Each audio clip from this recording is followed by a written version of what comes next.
And so the action bill will raise the Eli Siegel AmeriCorps Education Awards to $6,185, an increase in the annual award each year to match the average tuition at a four-year public university in the United States.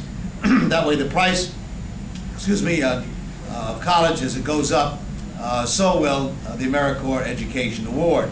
And the Action Award will make this award tax exempt so that members can apply the entire amount to their education. That's a round of applause. That's a great idea.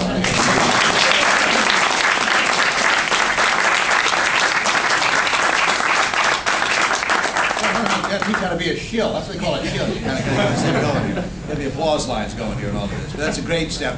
Let me just tell you something, by the way. For those of you younger in the audience, Eli Siegel was a remarkable man. Passed away a few years ago.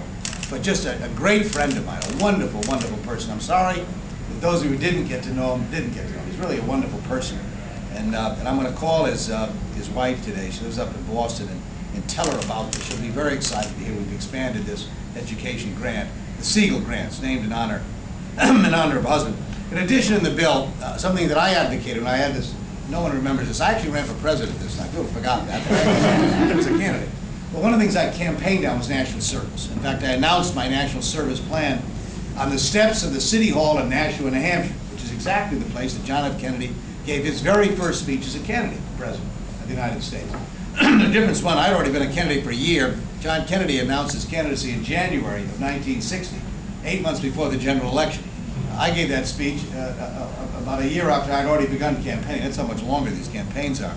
But one of the things I advocated that day, and we've included in this bill, is that I felt very strongly that we ought to have someone sitting at the cabinet table with the president, the executive director of AmeriCorps, to be able to sit there and to make a difference every day at that table, how we integrate these efforts in the various other agencies of our government to make a difference.